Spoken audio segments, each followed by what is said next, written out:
Hello everybody and welcome to another part of our complete set review of War of the Spark. I'm Evan Irwin. I'm Aaron Campbell. And I'm Ruben Bressler. And we are Magic Mikes and we're here to talk about every single card in the set. We've already talked about white. If you've missed that video, you should go check that one out. We're going to talk about all of the blue cards that are in War of the Spark, beginning with Ashiok's Skulker. It is 4 generic mana and a blue for a 3/5 common nightmare that has a blue and 3 generic mana colon. It can't be blocked this turn. Good body. We've already talked about how creatures with a mana sink are really attractive and that they're good in the mid game and the late game. You don't have to tap this one, so you can use it over and over again if you are sitting on a lot of mana. I don't know why you'd need to activate it twice, but you can if you want to. That's the point. The idea of getting 3 damage unblockable is a lot. Board That's a stalls are considerable real. amount. Yeah. Frilled Sea Monster, or there's a card from the core set that was a 4/6 that was unblockable for 6. Wasn't that similar. for 7? I think that was Dominaria. Might have been for 7. Yeah. I don't remember what it is. But traditionally good, traditionally playable, traditionally a one of. You don't really want more. Right. This one being a Thraben Purebloods, being a 3/5 for 5 means you can probably get away with having 2. The ability is relevant and Very can relevant. get around those board stalls that sealed environments, particularly in blue mirrors and control kind of mirrors, can fall into. This one being a little bit confusingly named, templated, creature typed, because it's called Ashiok's Skulker, right? And first of all, we're going to be covering all of the Planeswalkers in its own video. As part of the set review. We have 7 videos total, and all the Planeswalkers we're covering in all of its own video, Ashiok being one of them. Skulk being a keyword that means something. A card being named Skulker traditionally means that when it's targeted, you sacrifice it. Right. And yet, here, it is a nightmare, and it can't be blocked somehow. So a little bit of a weird shift. Like when you have a card that's named Spectre, you expect it to be named something. When you have a card that's named Mox, you expect it to do something. You have certain words in your mind that when you see them, you think, oh, it's an edict? Then it should do the edict thing. When I see Skulker, I think it should do a Skulker thing. So this one's a little bit confusing on that front, but other than that, all the numbers are great. The stats are great, and it's just a good card. It almost feels like music, you know what I mean? When there's certain chord changes or certain progressions where you're expecting, oh, they're doing this, so then the next note is going to be, oh, wait, what? And then it doesn't do sculpting like we expect it to. That's okay. Wizards definitely wants to build in ways to end the game, because sometimes you can just stare at each other. So there's a lot of that. If you go back even through older sets and see, how did they give creatures unblockability? How did they let certain things get in unblockability? The ability to get through to people's planeswalkers is huge on this card. Yeah. So, again, I don't like playing multiples per se, but I could see 2 in sealed and definitely 1 in draft. Yeah. This card is really sweet. Auger of Bolus is back.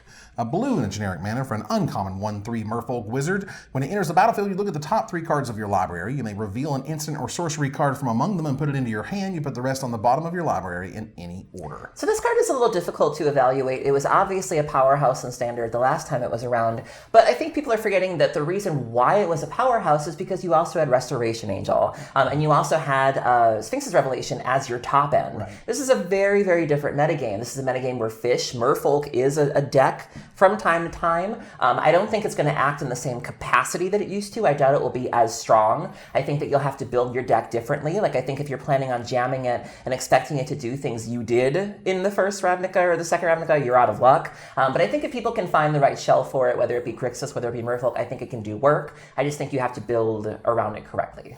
Certainly going to be more effective in the sort of Esper, I think, Mastermind's acquisition decks, I think, are going to be where this is going to find a home. Be they the Disinformation campaign or the Dovin's Acuity versions. Probably not the Planeswalker versions as much, because when the top end of your curve is Teferi, as opposed to Mastermind's acquisition, things are a little bit more awkward when you have to put your finishers on the bottom every time you cast this card. Right. With that said, this is always going to find you your Absorbs, this is always going to find you your cast downs, your Chemister's Insights, your Vraska's Contempts. Just a very good card. Stands in front of Gitu Fire Slingers and Viashino Pyromancers and all of the stuff that you want it to do, being a 1/3 for 2, while also easily replacing it. Gives you a little bit of value if you have to Kaya's Wrath. You know, normally it feels really bad to kill your own things. Well, not if you're me. I love killing my own things. But in this case, it's like you get a little bit of value, too, where it's like I have to do this and I'll gain a little life while I'm here. Yeah, Auger of Bolus is cool. Also, it was great. It was one of the first cards that was revealed from the set because there was a promo version of it. And, you know, there is no future save the one my master wills. Yeah, that's real cute. That's hubris, ladies and gentlemen. Yeah. Avon Eternal is one of the best Windrakes I've ever seen. It's a blue and 2 generic mana for a 2/2 common zombie bird warrior with flying. And when it enters the battlefield, amass 1, our first instance of amass, which means put a +1/+1 counter on an army you control. If you don't control one, create a 0/0 black zombie army creature token first. So you can, under various circumstances, have more than one zombie army token. You get to choose which one you want to put the counter on. But anyone who doubted Amass and then you watch the pre-release, I don't think you can doubt Amass anymore. I think it is a constructed mechanic. I think they pushed it nice and hard. It seems super awesome. All these like sort of not random, but almost like felt random bonuses. Of again, you played a Windrake, oh, and this thing got bigger. I played a Windrake, oh, I actually played 2 creatures. One that stops the ground and one that has evasion to actually kill you. Like, it was great. Like you're getting 3 power essentially for a 3 spell. That's fine. Like you're getting a 2/2 in the air, which you'll take alone. And then on top of that, you get a 1/1 on the ground, or you can pump something you already have and make it bigger. I don't see the problem here. This didn't need to have Amass for me to go, okay, it's playable and limited. Like, it's We've all played Windrakes, minus the 1 toughness, but you'll do it. Sure. So Avon Eternal is very good. It's not a first pickable card, but it is a definitely playable mid-pick for your decks in there. And definitely, in Sealed, I'm playing all I got. Absolutely. If I'm in blue, every copy. Bond of Insight is next. It is the combination of Izzet and Dimir. I love this flavor text. It is a blue and 3 generic mana for an uncommon sorcery. Each player puts the top 4 cards of their library into their graveyard. Return up to 2 instant and or sorcery cards from your graveyard to your hand. Exile Bond of Insight. Reminds me a little bit of Thought Scour, which obviously sees play in older formats, but I don't hate this. Yeah. This is, reminds me a lot of Dampen Thought. Which is a Kamigawa build around Uncommon. The Dampen Thought deck was, you could sometimes get it together. The Bond of Insight deck in Limited, you can probably sometimes get it together because Bonds of Insight, if you have multiples, will be able to retrieve themselves, even though you have to exile this copy that you cast. You'll mill 1, but you'll still get to get it back. I just realized Narcomoeba's in Standard. There you go. Whoop. 4 mana sorcery, probably a lot to pay for a Narcomoeba. Sure, but while you're in the neighborhood, I do love the flavor of all of the bonds. The Insight bond here being the combination of Dimir and Izzet, the flavor there being excellent. As together we can unlock secrets no one has ever dreamed of, and I might even let you remember some of them. That's so good. Absolutely perfect. Dimir being the milling, and Izzet being the returning the cards to your hand, which is great. So and also, too, the Jumpstart is still a thing in this format as well. There are mechanics in this set and in this block that do benefit from having cards in your graveyard. And so if you can make it to where that milling is not necessarily so bad, this could be fun. I'm up for casting Chemist's Insight 3 times. There you go. That seems like fun. But yeah, this is a card that's kind of hard to evaluate, I think, ultimately, because if it's in Sealed, you need to make sure you have enough instants and sorceries that matter. Yeah, it's going to be better in Draft because you can build around this card. Right. So we'll see how that shapes Constructed, we'll see. We'll see. But it sounds like some great, fun, janky, casual stuff. Callous Dismissal is a blue and generic mana for a common sorcery. Return target non-land permanent to its owner's hand, and then you amass 1. This was an all-star at the pre-release. Yeah, if there's going to be an amass card that sees a lot of play, this is Mana War. This card is Mana War. Great way to handle the gods because you can't, you can't kill them, you can't exile them. Yeah, you can tap them down. How about you just bounce them? That's a thing. This can target all the planeswalkers in the set.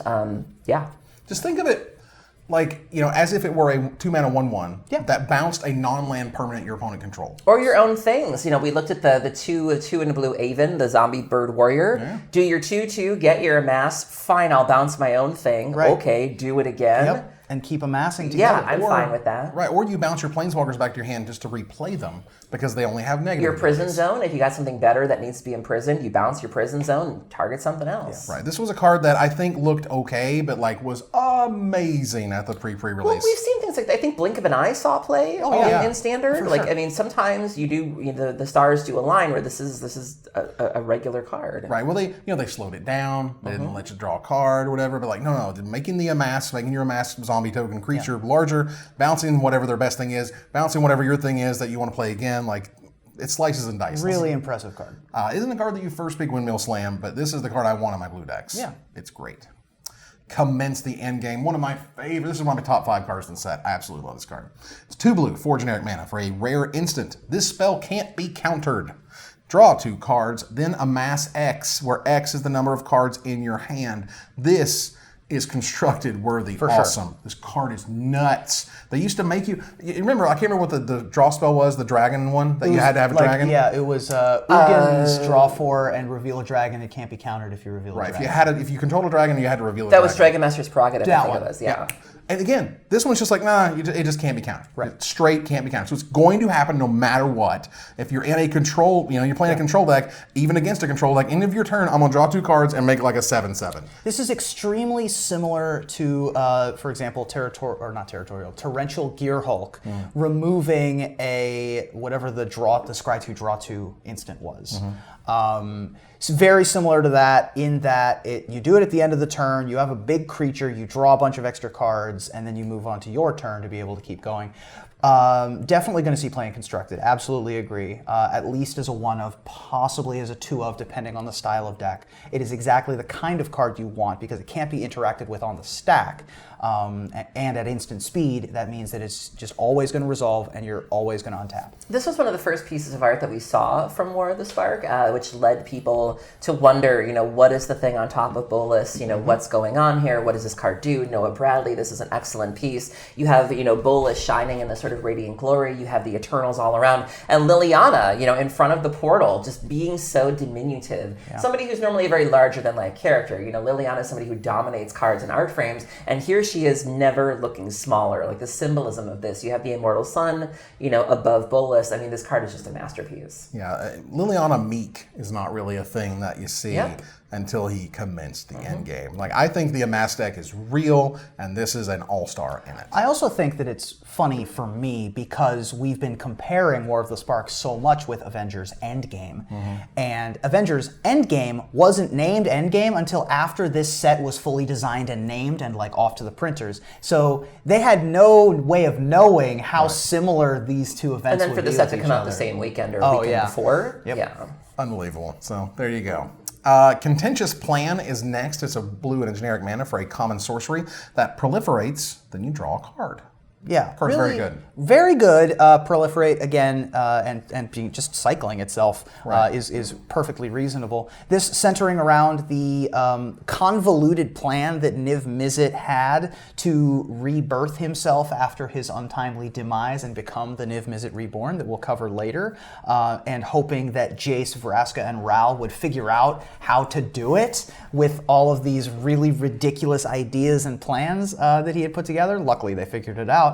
But yeah, it's really interesting flavor. Yeah, I mean, again, having seen these cards being played at the pre-release, what happened was they put a counter on this Planeswalker, they put a counter on that Planeswalker, they made their Amass token bigger, and they drew a card, and that is absolutely worth 2 mana. And that's the type of thing this is a support card, but it is really good at supporting. Crush Descent is next. It's a blue and 3 generic mana for a common instant counter target spell unless its controller pays 2, and then you amass 2. I think this is a little too expensive for standard play. If there's an Amass deck, I don't think this is in it. But in limited, I think this card is good. Yeah, in limited... Not amazing. No, good. It's not amazing, but people are still playing, 4-drop, 5-drop, 6-drop cards in limited. Right. And so having a copy of Crush Descent is fine. Diminishing returns, absolutely. I don't think I want to be leaving up a lot of, leaving up 4 mana past the turn is pretty obvious. Right. And so I don't love this card that much. It's like a 6 out of 10. You know what I mean? Yeah, as somebody who always walks into counter spells and sealed, someone's going to play this. Sure. I'm always the one who thinks I'm never going to. Much better in sealed. And then someone always, I'm like, why are you like this? I mean, because again, I like sort of if you're looking at it different ways. You're like, look, if it said if it was 4 mana counter unless I pay 2, make a 2/2. You'd be like, okay, but it's actually better, I think, to make your zombies big and scary and huge rather than kind of spread out all over the board. Sure. So in many ways, that's good. But this is again diminishing returns in terms of maybe maybe 2 in my sealed deck, maybe if I'm super control-y. Man, maybe. But draft I'm playing 1 of, and I want to get them with it. But they play a combat trick and you counter it and make your zombie bigger. Sure. That's a thing that can happen. Erratic Visionary is next. It's a blue and generic mana for a 1/3 common human wizard. For a blue and a generic mana, you tap it, draw a card, then discard a card. Can we talk about this? We used to get Merfolk Looter. They don't do that no more. Look at how far we've come. I mean, Yeah. Merfolk Looter's too good. Merfolk Looter's way too good. Obviously. We are paying for this Jace effect Vryn's now. Prodigy, obviously way too good, even if you only got the front half. Erratic Visionary, they realized, Adam Prozac showed up and showed everybody the power of looting and the power of looters, and that you would rather draw a card and discard a card than draw a card a lot of the time. Yep. Erratic Visionary proving that. I mean, I'm still going to play multiples of this. This is an amazing card, being a 1/3 for 2, able to hold the ground against early attacks, being able to loot later in the game, maintaining its value, just a spectacular common. You start with a what if, it gets approved with a why not, and concludes with a eureka. Yep, gotta love that it mentality. Yeah, that's terrific. This is much better in sealed than in draft, but even in draft, again, I think it's fine in draft. it stops at, well, this is one of those, I don't know if I want 2 or definitely not 3. I would play 2 of these. Couple of these maybe? All right, fair enough. I mean, looting is great. Yeah. It's weird. You know, I think we're starting to get into that weird thing where like R&D almost starts trolling us. Remember they used to be like, oh, well, how bad can we make a removal spell? Right. So you won't play it, and it's basically never. Yep. I don't care what you make me do, I'll play the removal spell. Yeah. Like, how much you gonna pay for that loot? You gonna pay 2? You wanna pay 3? Sure. You wanna pay some more? I bet you would. Eternal Skylord is next. It's a blue and 4 generic mana for a 3/3 uncommon zombie wizard. When it enters the battlefield, you amass 2, and zombie tokens you control have flying. I love this. You're getting a 3/3 and a 2/2, at least a 2/2, one of which can fly. As I mentioned, you can pair things like this with Oketra. They're still zombie tokens, even if they're not amass or army tokens. Giving the 2/2s flying. We've already talked about how blue-white flyers. You can get by with a 1/3 flying. You can get by with a 1/1 flyer. Now give them 2/2s. I'll take it. The rate is crazy high. insane. On this. For blue, 5 mana, 5 power, 5 toughness, 2 of it's flying. Yeah. That's ridiculous, quite simply. This card is extremely powerful. All of the cards that come in with, that give abilities to the zombies are high picks. Yeah. This one is a little confusing for me because it is called a Skylord and it itself does not have flying and it gives other things flying. So I'm a little confused by it. I think it's going to confuse... That's the template for most lords nowadays. Is every other... Right, Yeah. but typically they themselves have the ability to begin with, is my point. I think that new players are going to assume that this has flying and not attack into it as a result sometimes, which is upsetting from a templating perspective. Other than that, this card is spectacular. It's really good, and I'm going to pick it high. So. Yeah, this is the card that I first pick because I'm playing the Amass deck. Yeah. I'm like, oh, okay, this is where we start. Yeah, we did it. Great. Fibble the Lost. Oh boy. A blue and a generic mana for a rare legendary homunculus. It's a 1/1. And when Fibble the Lost enters the battlefield, you draw a card. If it entered from your library or was cast from your library, you draw 2 cards instead. When Fibble becomes the target of a spell, shuffle Fibble into its owner's library. This might be dating the episode a little bit, but shout out to Adam Brunello, who recently cosplayed this at GP Niagara Falls and just killed it. I mean, he was the darling of the weekend. So go look for him on social media. He did an amazing job. This is a character most people would think a cosplayer would leap on. Like, I want to be Fibble. And he did a really amazing job. This is another fan favorite. This is a card that I don't think Wizards could have predicted would have taken off the way that it did. They listened, that people wanted more of this card. The fact that Morrow had to make a post saying that he was okay, I think speaks volumes. Typically in something like this, it's probably not going to work unless you're playing like a pod strategy, where you're just kind of using it as a link in the chain. I think it's fine. Other than that, I'm not really sure. I think it's great there. In fact, I think that this card and I think what's called Neoform we'll get to. Vanifar? Yeah, Well, I think Neoform is the new card. It's the new card. Like a pod on a sorcery. Right. I think that those 2 cards are literally there to make the pod archetype work. Right. Because that's what you want to turn your Llanowar Elves into. It's the Fibblethip. And then you turn Fibblethip into whatever your awesome 3-drop is. Right. Well, Vanifar does that too, right? Vanifar does it, but it takes a turn. Okay.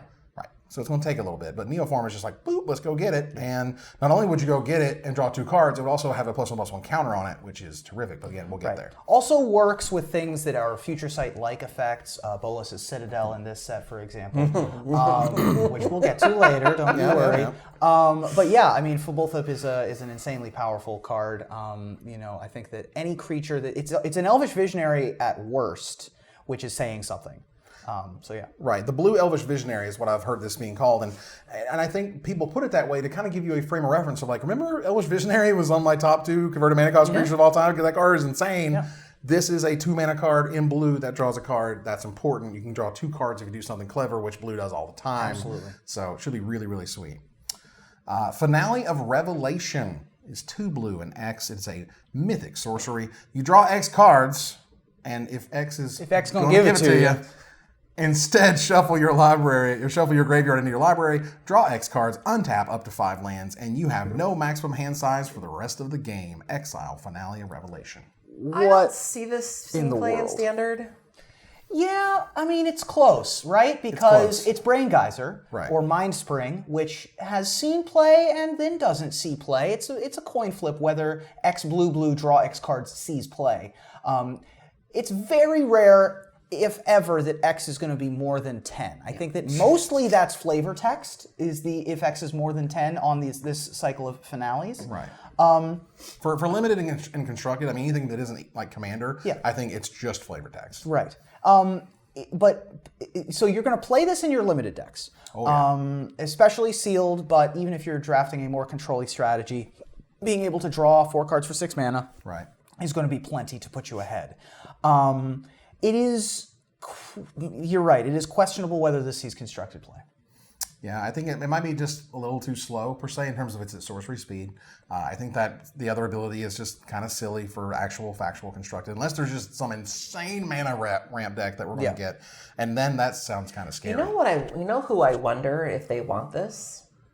High Tide. I mean, you make a bunch of blue mana. I mean, look at sort of the blue draw spells that you do there. Like I mean, you're shuffle drawing your stuff. X, shuffle all your stuff, and then you have Untap. no maximum hand size, and then Right. I think that they're probably good enough with Blue Sun Zenith okay. To not want this. Right, 1 less mana. But it's 1 less mana. And it's got that crazy ability It's on got it. that other crazy ability that untaps lands, which you don't have on everything. Like, you only have that on Turnabout and Time Spiral. So it's possible. I mean, Come on, Feline, make it happen. I'm not the person to talk about It's High fun to Tide, think so. about. This card is great limited, though. Doesn't matter. Commander, Limited, absolutely. Yeah. sealed. And Commander, absolutely. Pair this with like Crew Fix and have a good time. Oh, yeah. This is always playable. Blue and X, draw X cards. I don't care. Right. That's fantastic. This pairs with the new Nissa Planeswalker really well, because Nissa doubles the amount of mana that your forests make. So Big story moment, the egg, the gem, the gem of becoming, on Bolus actually playing a very important part of all of this. Absolutely. Very nice. Flux Channeler is a blue and 2 generic mana for a 2/2 uncommon human wizard. Whenever you cast a non-creature spell, proliferate. There's been a lot of talk about this card. When you hear things like cast a non-creature spell,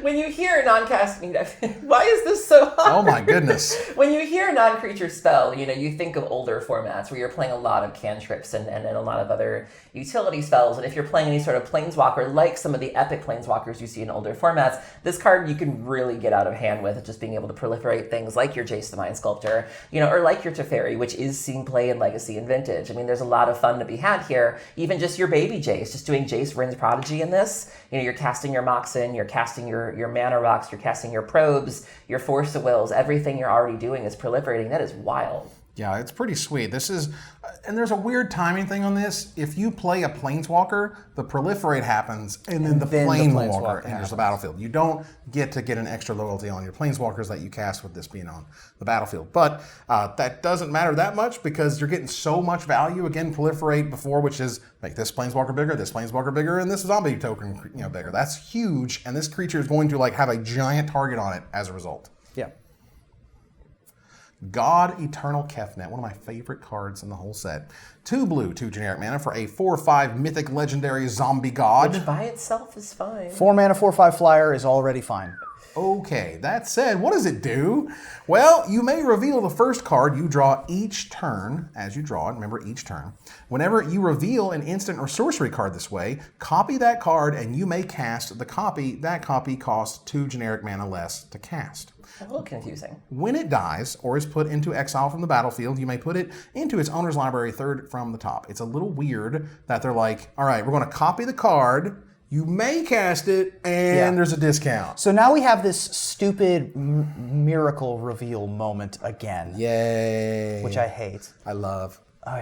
You got to But put the the good news stop is, on your. what ultimately sets this card apart is that you don't lose the copy. So, like, you get the copy, you still get to put the card in your hand. So even if you pass on the copy for whatever earthly reason, you still get the card. You haven't really lost anything in this exchange. And so this is wild. I mean, just again, think of it, you reveal a cast down. Okay, for 1 black, I kill that. And then I get the card in my hand. You get a cast down in your hand. That's amazing. Chemist's Insight. Like, 2 mana, draw 2 cards. And I get the Chemist's Insight in my hand. That's amazing. The value of this card is ridiculous. They don't have the gods this time around don't have the weird activation clauses where sometimes you needed the body and you didn't have enough cards in your hand or you didn't sacrifice anything. These are raring to go the minute they hit the board. It can block, it can attack. I think this is a nice The best ones upgrade. to do with this in limited are obviously 2 colorless and 1 colored mana. Things like Topple the Statue get a lot better with God Eternal Kefnet, meaning that you could play those kind of corner case things. Right. And so I'm very impressed by this card. When you have it, you play it and you build your deck around it. When you open it in your 3rd pack, you change all of your plans to be able to play this card.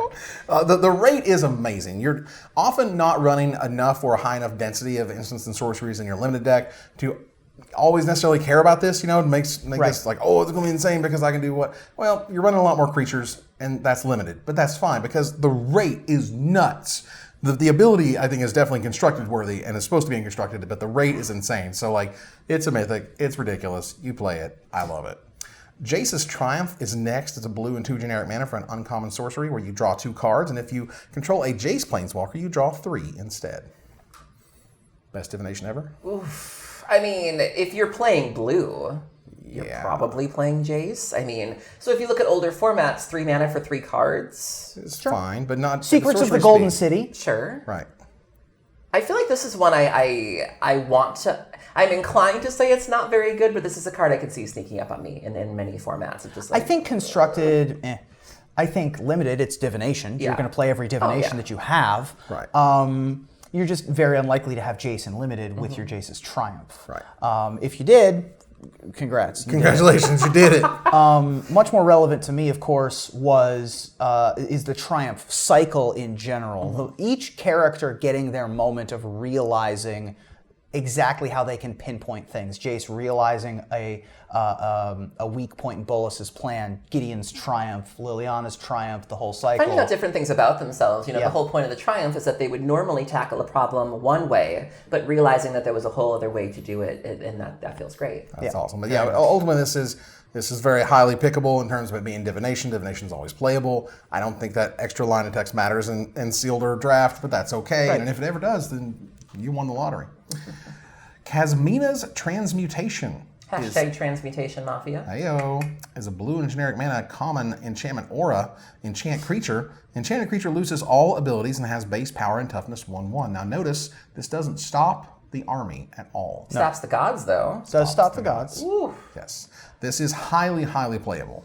This returns their best thing, that isn't the army token, into a 1/1. And that's fantastic. It's also one of the new avatars that Magic Online is offering. Like, you can be that creepy little frog. Can you really? Yeah. Oh my man. goodness. Rich Shea is all over it. That's great. You should actually see their War of the Spark update. They showed like a new UI that they were building. It's very nice. For like the constructed queues and stuff. You can be that, or you can be Mowu, and I think there's one of the planeswalkers you can be. But And it's not. Moo-woo. What's this? It's nice.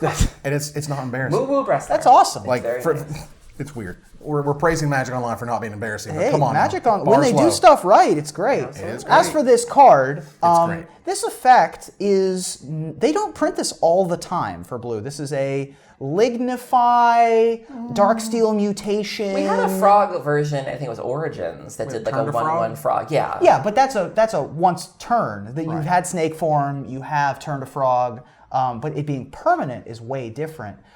Being able to deal with commanders permanently, for example, is a huge deal. Leave them on the battlefield and just turn There's a them Dark off. Steel one. Yeah, Darksteel Mutation. Yes. Right. So yeah, really cool ability, great art, and really unique. I'm interested to see how this translates to both limited and constructed. Because we don't always get this card. Right. I don't think it's going to hit constructed, if only because, rate and other cards and stuff like that. But in limited, this card is fantastic. Keyor's Dam Breaker is a blue and 5. Damn! Dam Breaker! Dam Breaker! Yep. For blue and 5 generic mana, it is a 5/6 common Leviathan. And when it enters the battlefield, you proliferate. You sure do. Yeah. Boom. This card is dope. Ties in very well with Keyor's Planeswalker card, which we'll certainly talk about later. It does trigger off of this. The fact that you can proliferate and make her bigger. I mean, this just does kind of what Blue's known for. Big, obnoxious sea creatures, and nobody does that better than Keyor. Absolutely. Can blink it, get some obnoxious shenanigans off of that. I like it. This is the 6-drop common you want to be playing multiples of. You can probably get away with 2, depending on the deck, 3. If you really are looking to proliferate a lot. If you have Keyor, the Planeswalker is a great example of why you would want to have multiple dam breakers. Right. Honestly, the rate on this is very high. Usually there's something that you have to do to attack with a card like this in blue. Proliferate, if I'm understanding it correctly, also works well with the amasses because they come into play with that counter on it. Yes. So you do some amass things in kind of like your early turns, and then you slam your 6-drop 5/6, and then your amasses get bigger. Correct. Like, wow. Yeah, it's very, very good. And again, the fact that this is just, you can just attack with a 5/6 in blue. Yeah. For 6 mana, it's fine. It's fine. I'm like, okay. Here with a Pegasus flying. I normally have to jump through hoops, is all I'm saying. So enjoy that. Lazotep Plating is a fascinating card. Yes. It's a blue and generic mana for an uncommon instant that says amass 1, and then you and permanents you control gain hexproof until end of turn. Now note the order in which this is listed is the order in which you would do it. Right. So this is one of, if not the only, instant speed amass card that doesn't require a target. So you can just do this willy-nilly. Right.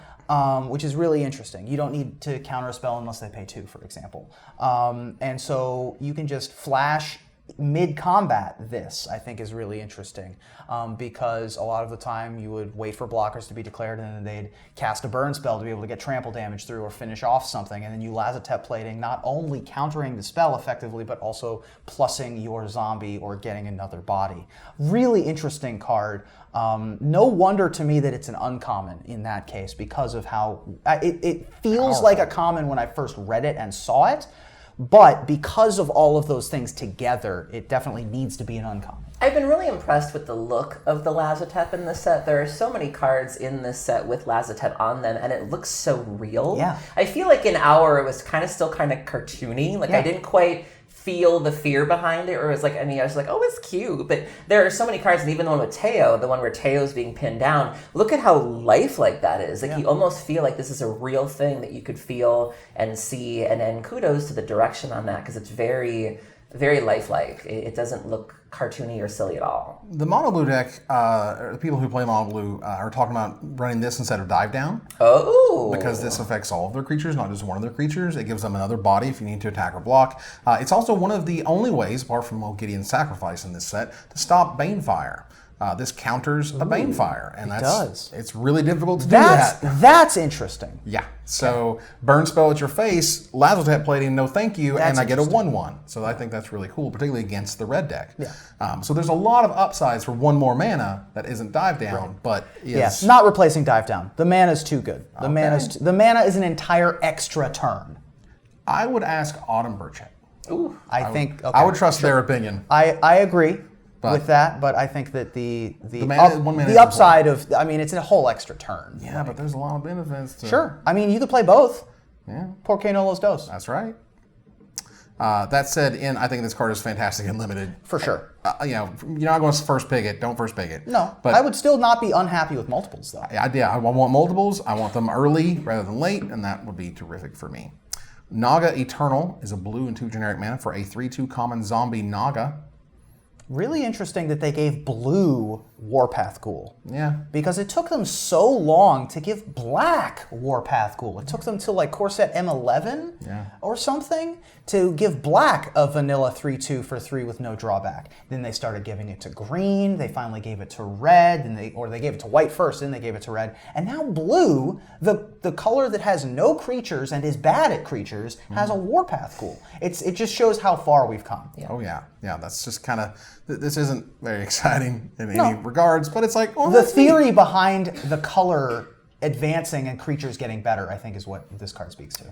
Speaking of, yet another card that counters Banefire, Narset's Reversal is 2 blue for a rare instant that copies target instant or sorcery spell, then return it to its owner's hand. You may choose new targets for the copy. Can also deal with commence the endgame. I mean, just because a spell can't be countered, this is another way. A spell queller is very good at that. You know, spells that can't be countered. You can't counter an abrupt decay, but you can exile it, and so you can't counter things that can't be countered, but you can return spells to hand. We've talked about this a little bit in terms of them being a lot more open to the idea of manipulating spells, as opposed to kill spells, where it's like kill a creature, kill a land, kill a planeswalker. What if you could do things with spells? And I think you would theorize that we might see us like destroy a spell in the future. Like, I think that's a really neat space right here. This could be the closest thing to like remand. The closest we've come to remand. Well, I mean, in a while. Look, back in the day, Fork was banned. Okay, they thought Fork was just like the end all be all. Yeah. Then they reprinted Fork as, what was it, Twincast. Twincast, yes,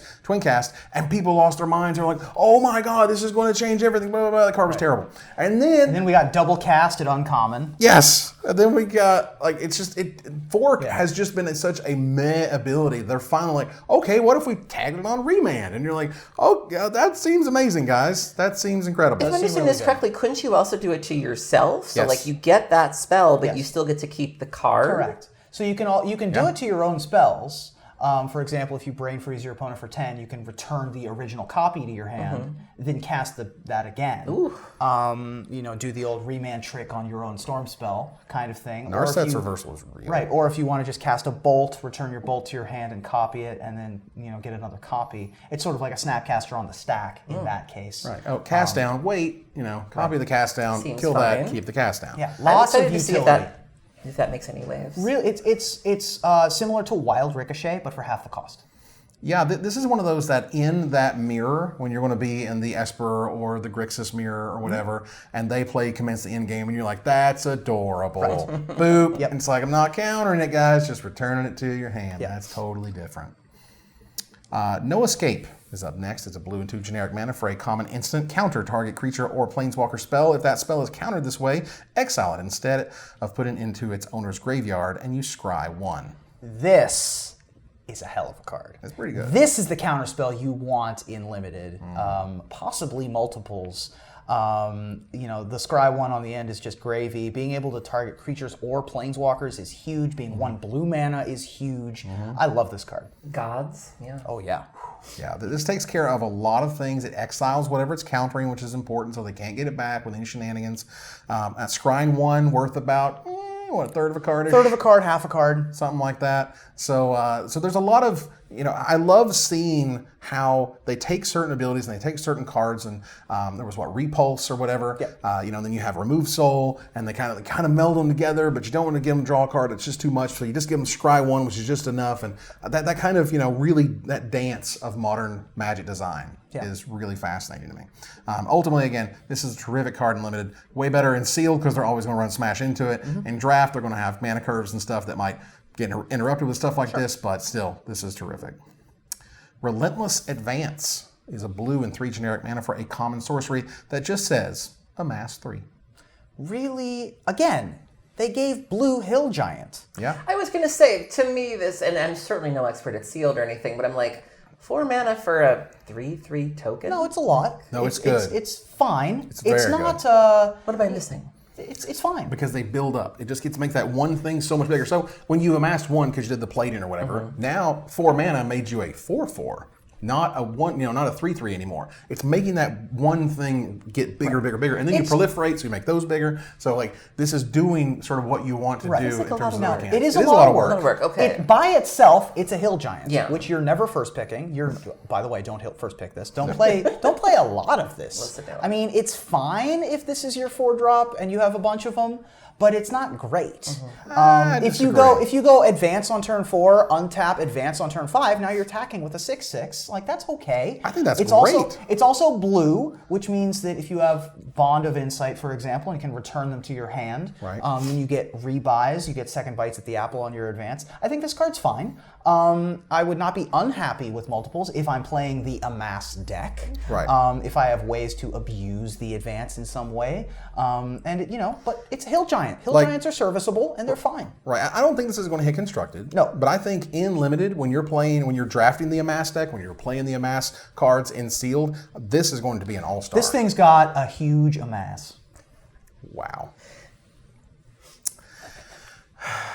Smack that a mass. All right. Rescuer Sphinx is next. 2 blue, 2 generic mana for I love this card. For a 3/2 uncommon Sphinx that has flying. When it enters the battlefield, you may return a non-land permanent you control to its owner's hand. And if you do, it enters the battlefield with a +1/+1 counter on it. We've already seen so many great targets for a bounce in just blue. Like, there's no shortage of things you can be doing. The +1/+1 plus the plus. The +1/+1 +1. I mean, great proliferate target if you're doing that sort of thing. I mean, you don't have to expend a lot of effort to get this card. And even then, a 3/2 flying for 4, I would probably just play that. Absolutely. It's just a snapping Drake if you're not doing anything else, which is already great. Yeah, non-land permanent, you can reset a Planeswalker. You know, we've had a lot of discussions about what you're supposed to do with those Planeswalkers that don't have a way to bring that loyalty back. And if you can't proliferate, just reset it. That feels great. This is one of the best blue uncommons. Absolutely. Opinion, for a variety of reasons, the least of which being a 4/3 with evasion is fan-freaking-tastic. Resetting your Planeswalkers is amazing. Getting rebuys on your end of the battlefield effects are fantastic. So, like, there's just so much goodness going on with this card. This is one of those... Resetting those enchantments. You know, we saw the 1/1/1 frog thing. We saw the prison thing.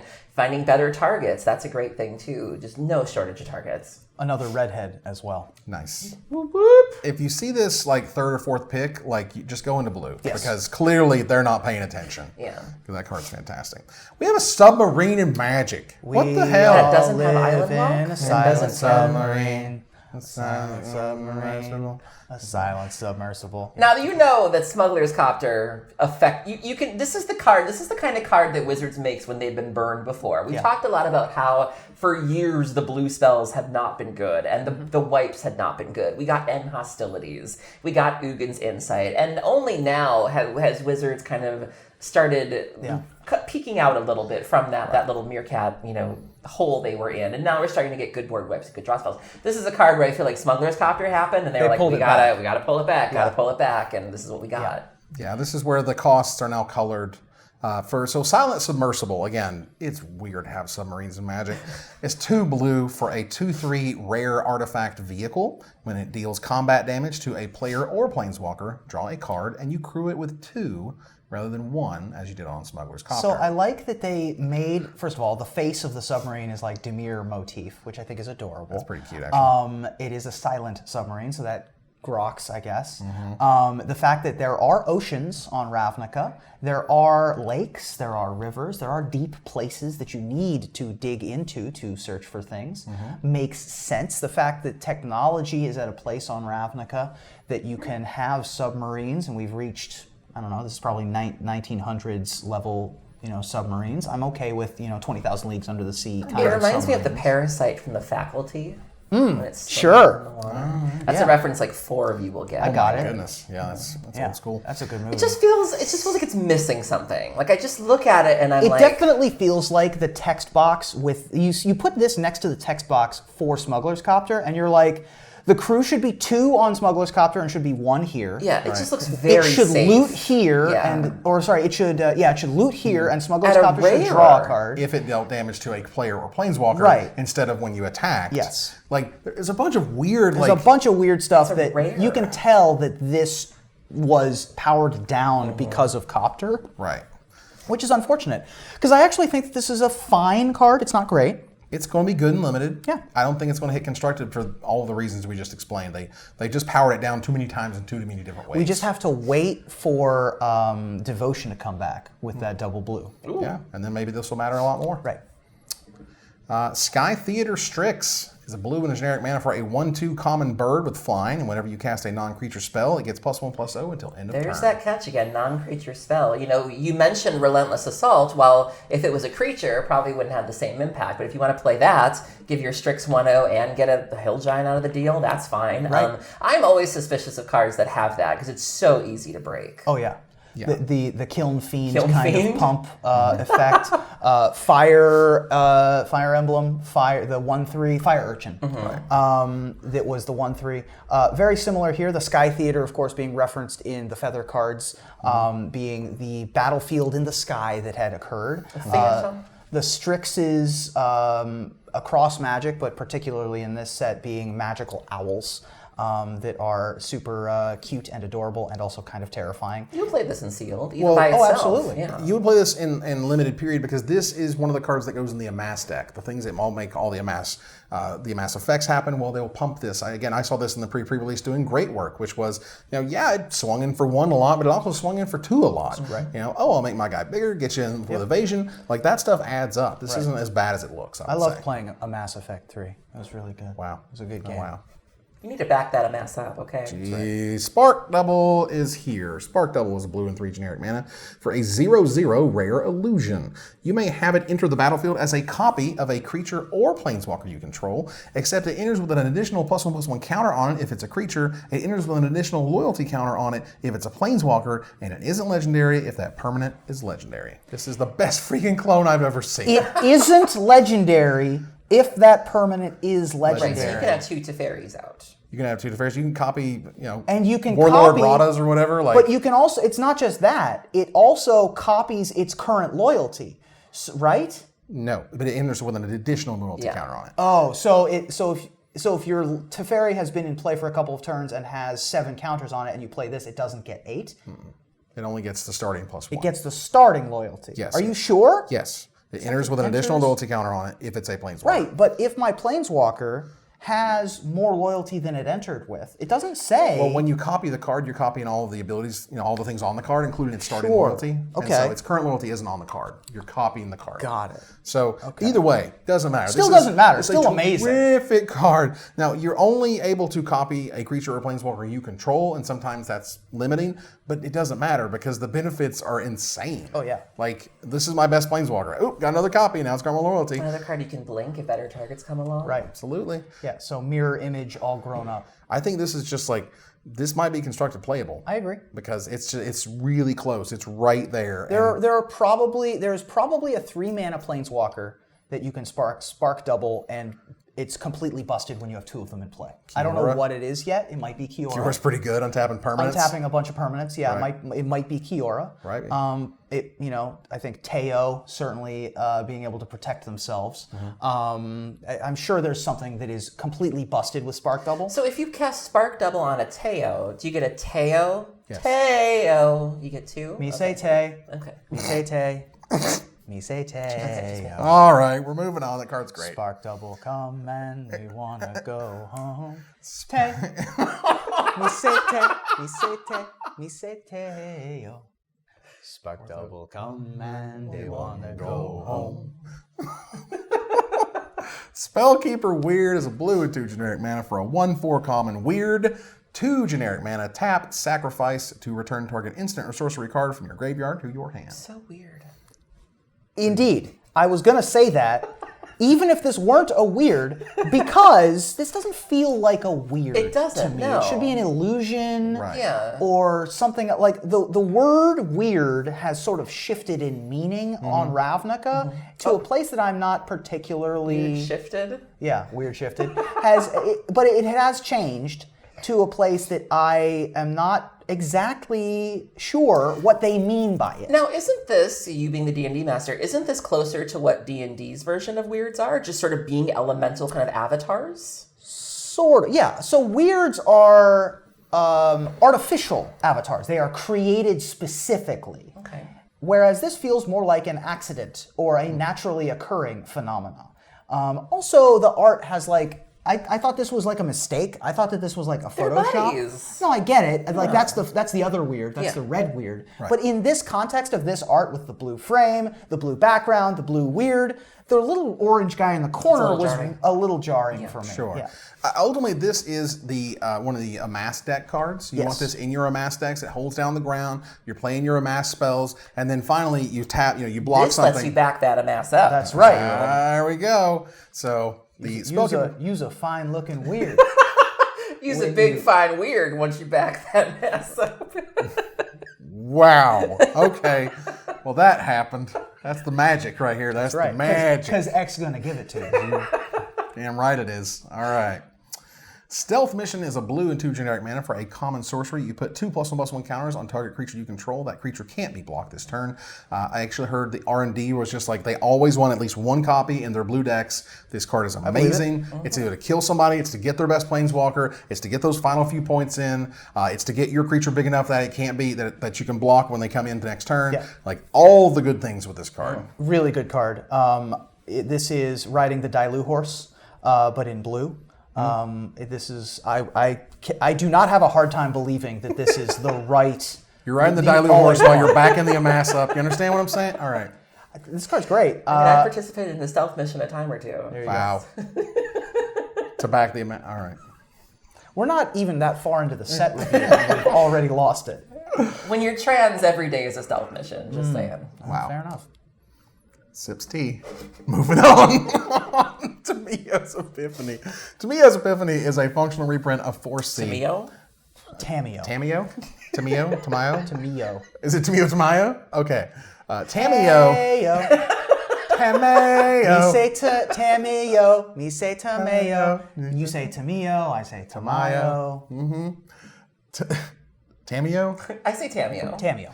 Tamiyo's Epiphany is 4C 2.0. It's a blue and 3 generic mana for a common sorcery. Scry 4, draw 2. This card is great. If you've never played with 4C, it's awesome. Yeah. To be able to essentially go, wow, these 4 cards suck, and then just get 2 brand new ones. You went through 6 cards right there. You can look at 6 cards with this thing. Yes, and it's especially if you have like an underwhelming draft deck that has like 1 or 2 bombs in it. This is the card you want to support it. Quick shout out to Eric and Athena Froelich, who previewed this and Tamiyo. Tamiyo. In TikTok form. Yeah. Oh my God. TikTok Tamiyo was spectacular and well done, and all cards should be officially previewed via TikTok. This card is bananas. I would rather... So you're really going to want to have a mix of... Because you don't want to have too many Tamiyo's Epiphanies. Because if you have like 3 or 4 of these, there are diminishing returns. It starts to get in its own way, essentially. Yes. From a flavor perspective, it's not an Epiphany anymore if you're having 4 of them. Right, Exactly.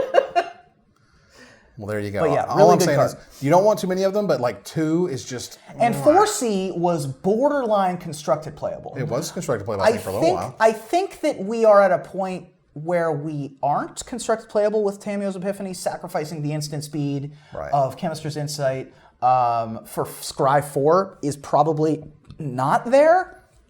But wow. But man, Scry 4 is a lot of Scry. It is very, very good. Now, Teferi's Time Twist is also very interesting. It's also Teferi's Tongue Twister. It's a blue and generic mana for a common instant. You exile a target permanent you control, return that card to the battlefield under its owner's control at the beginning of the next end step. If it enters the battlefield as a creature, it enters with an additional +1/+1 counter. Lots of blinking to be had here. Yeah. I mean, Otherworldly Journey was great, and it wasn't target permanent, it was just a creature. Right. This protects your planeswalkers. Yes.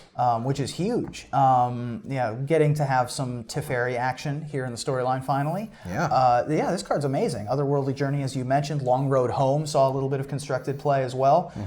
This effect tends to have constructed play, although I haven't seen it in blue in a very long time. So, even if it's not just momentary blink, even if it stays away for a while. The other thing that this card does is you can exile it on your own turn and then cast a Wrath and get back your creature.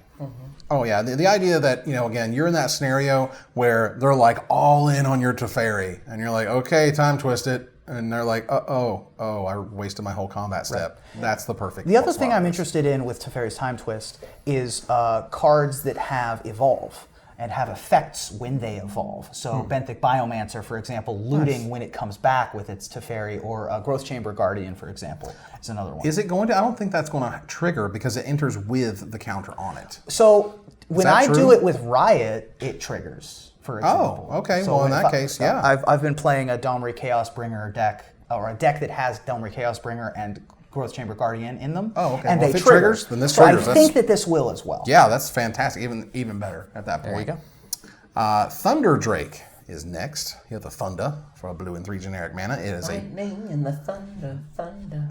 Blue and 3 for a 2/3 common elemental Drake with flying. And whenever you cast your second spell each turn, put a +1/+1 counter on it, and then start proliferating your face off. I love this card. This card's great. It hits a bunch of buttons for me. in that it's a 2/3 flyer for 4, and I tend to like those in limited environments. Right. The phrase second spell each turn just makes me happy. And I think this is my favorite art in the set. It's beautiful. It's really good. It's really unique and different and weird, and I love it. It caused, the planar bridge caused eddies in the aether. Ooh, eddies. This is my buddy Eddie, is what this card says. This card's great in limited, no matter how many copies I have, because it's a 4-mana 2/3 flyer, and I can become a 3/4 flyer and then a 4/5. Very easily. Yeah. Whew, it gets really scary really quick. And remember, every turn you can do that. So if you cast two spells on your opponent's turn, make sure you trigger this as well. Totally Lost. Fibble shows up again for a blue and 4 generic mana. It is a common instant to put target non-land permanent on top of its owner's library. And the statue was toppled, and Fibble is fine. Yep. This is really a ton of fan service in this card. First of all, Totally Lost is a perfectly reasonable reprint, and we kept Fibble in the art. Nice. And the flavor text of last week, this was better than last week at the jury review, is callback to other flavor texts that took place at a place called the Jury Review that we've referenced a number of times on things like Auger Spree, for example, which I think is hilarious. And they just did such a nice job with bringing back this loved character that they never saw coming when they first printed Totally Lost. And so I thought they did a really nice job. The times that they brought back Fibble, the way that they did it was really nice. That was terrific. And how in the hell did he get up there? I don't know. That's How did he get down? That's an even better question. Yeah. Well, homunculuses being, beings of pure thought and idea, maybe just manifested on the top of... A small child imagined him on top of the statue, and that's how he got up there. Boop, and Fibble was there. This is, again, Totally Lost is a fine limited card. You really want to run like one of these. Play one. Just play the Onezo.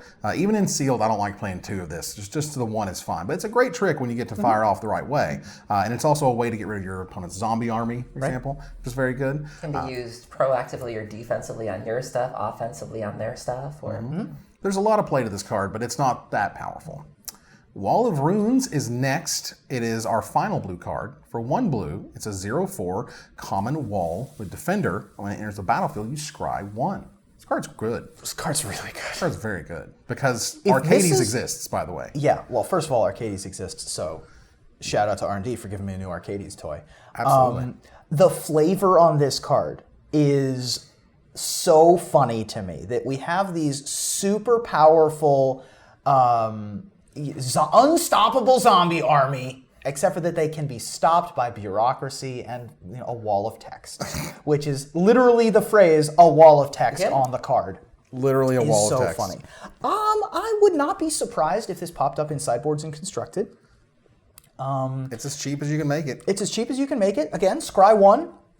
4 toughness for 1 mana. Like, Kraken Hatchling has seen sideboard play at various points during its existence.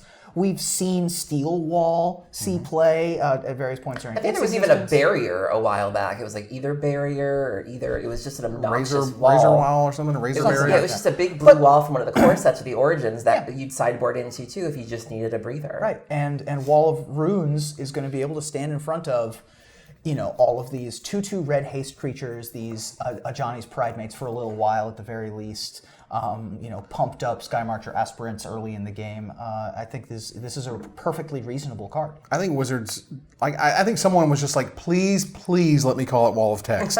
Please. And they said, no, but we'll let you have it in the flavor text. Right. And that was fantastic. And I do think that Wizards wants an Arcades deck to exist, even if it's only casual. Sure. I definitely think they want one to exist. And they're giving you the tools, whereas Teo is making Defenders, and now this is as cheap as they can get it. And this being a 1-mana 4/4 is very exciting in a world with high alerts and Arcades. Right, so now we have high alert Arcades. We also have almost have a critical mass of 1-mana Defenders with Novice Knight, Portcullis Vine, Wall of Runes. We got Watley too. Watley's Watley makes the toughnesses bigger as well in green-white as well. Right. I think that the pieces are there to be able to play it. If it can get the problem with the Arcades deck in Constructed in Standard is that you need to piece a bunch of things together to be able to make it work.